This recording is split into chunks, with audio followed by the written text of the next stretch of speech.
Nama saya Nur Izzati Akila binti Zamri dari kos pendidikan awal kanak-kanak. Saya dari SEM 3. Saya dan rakan-rakan yang lain ingin membentangkan tentang tajuk Malayan Union. Hai, Assalamualaikum dan selamat sejahtera. Nama saya Nurul Aina Adirah binti Zakaria. Assalamualaikum, nama saya Nurdina Balkis binti Nazrin. Dan saya pula Sufia Ariana binti Abdullah.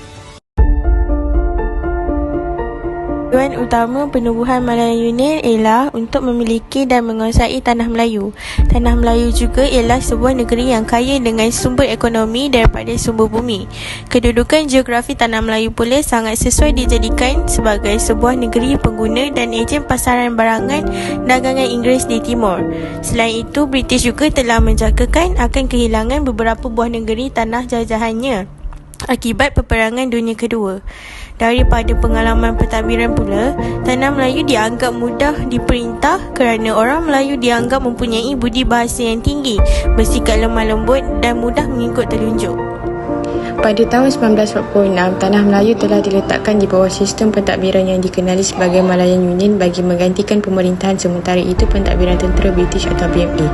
Penubuhan Malayan Union ini telah meletakkan tanah Melayu sebagai sebuah negeri naungan negeri jajahan British sepenuhnya dengan diketuai oleh seorang gubernur British.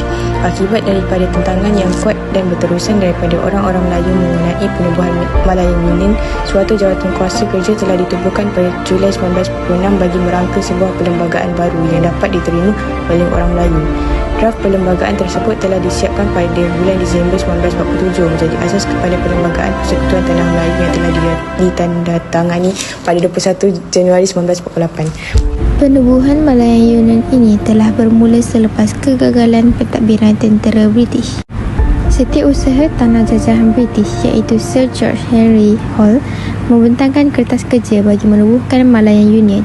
Rancangan ini mula dibentangkan pada 10 Oktober 1945 di Parlimen British. Permulaan baharu yang membentuk sistem pentadbiran baharu yang bakal dilaksanakan di tanah Melayu. Major General Sir Herbert Rebhorn sebagai pegawai unit perancang tanah Melayu telah berhasrat untuk menyokong pemerintahan baharu di tanah Melayu kerana ingin melakukan pembaharuan. Sir Rebhorn juga merupakan pemerintah tertinggi di tanah Melayu semasa pentadbiran tentera British dilaksanakan. Perbincangan tentang perancang Malayan Union ini telah diperhalus dengan cara teliti bagi memastikan sistem pentadbiran baharu ini mampu memberikan kepentingan yang baik kepada British. Persatuan Pelajar Melayu Britain telah membentangkan British berkenaan memorandum tentang hak kewarganegaraan. Memorandum ini telah diasaskan pada 25 April 1945. Wakil orang Cina yang dipimpin oleh Tan Cheng Loh juga membentangkan memorandum yang sama yang berkaitan dengan perancangan masa hadapan tentang tanah Melayu. Dan perkara yang lebih menarik, kesannya British telah meluluskan kertas putih 6274 yang mana British bakal menubuhkan sebuah kesatuan yang dikenali sebagai Malayan Union yang sememang menjejah sejarah Malaya. Pada 1 April 1946, Malayan Union telah diasaskan sebagai pentadbiran baharu. Ciri pentadbiran tanah Melayu ini dapat dilihat dengan penggabungan beberapa buah negeri. Misalnya, negeri-negeri Selat, negeri-negeri Melayu bersekutu dan negeri-negeri Melayu tak bersekutu digabungkan menjadi sebuah unit pentadbiran yang baharu dibentuk di tanah Melayu. Sebuah kesatuan ini telah ditadbir oleh pemerintah British yang dikenali sebagai Gubernur, iaitu Sir Edward Chen, yang mana majlis yang turut membantu Gubernur memerintah terbahagi kepada dua, iaitu Majlis Perundangan Persekutuan dan Majlis Eksekutif. Dari segi hak kewarganegaraan diberikan kepada seluruh rakyat Melayu yang lahir di tanah Melayu dan Singapura. Mereka yang berumur 18 tahun dan bermaus tautin selama 10 hingga 15 tahun layak mendapat kerakyatan. Dari sudut kedudukan Raja-Raja Melayu, mereka telah kehilangan kuasa. Kedudukan Raja-Raja Melayu hanya berperanan sebagai pelindung kepada agama Islam dan adat istiadat Melayu. Malah, kedudukan mereka telah dipersendakan. Keadaan menjadi lebih parah apabila British memutuskan Sir Harold McMichael mendesak Sultan menerima Malayan Union. Beliau tiba di Swettenham Pier pada 11 Oktober 1945 bagi memulakan tugasnya sebagai pemeras untuk Sultan. Sir Harold McMichael telah bertindak menjelajah seluruh negeri Melayu bagi memaksa Sultan menerima Malayan Union dan menjadikan sebuah unit pentadbiran baharu. Hal ini dapat dilihat apabila Sultan Pahang, iaitu Sultan Abu Bakar Yayatuddin Al-Muazzam Shah terpaksa menandatangani perjanjian Malayan Union selepas dipaksa oleh Sir Harold McMichael untuk berbuat demikian. Keadaan ini menunjukkan pegawai British memandang enteng kepada hak kedaulatan kuasa Raja-Raja Melayu.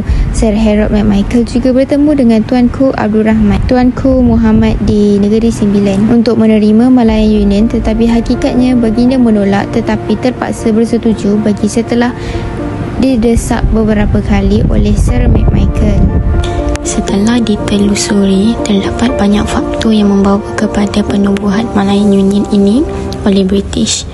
Walaupun pihak British cuba berselindung yang kononnya demi kepentingan penduduk tanah Melayu, namun terlihat bagaimana British menubuhkan Malayan Union ini adalah semata-mata demi kepentingan ekonomi mereka di tanah Melayu.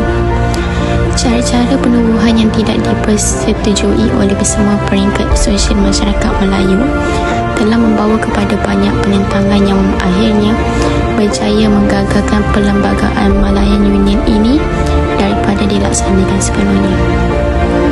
Bagi menggagalkan pelaksanaan Malayan Union ini, pemimpin-pemimpin tanah Melayu serta rakyat telah melakukan banyak bentuk penentangan yang rata-rata penentangan ini berlaku untuk memastikan Malayan Union tidak dilaksanakan.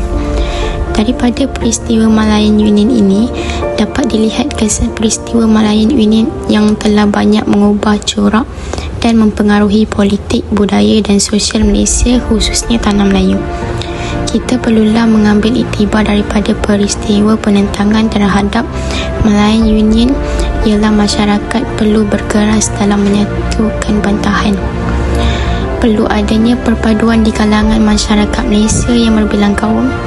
Pengenalan Malayan Union ini telah menguji kesabaran orang Melayu terhadap British yang inginkan penjajahan mutlak terhadap tanah Melayu. Rentetan daripada penyatuan tersebut, Kongres Melayu Semalaya 1946 telah diadakan dan UMNO ditubuhkan untuk menentang niat licik British tersebut. Kerjasama antara Raja-Raja Melayu dengan UMNO dan orang Melayu pada keseluruhannya telah menyebabkan British mula berlembut dan memulakan rundingan. Akhirnya, penat lelah tersebut terbayar apabila Perjanjian Persekutuan Tanah Melayu 1948 telah diperkenalkan dan membolehkan etnik-etnik di Tanah Melayu ke arah berkerajaan sendiri.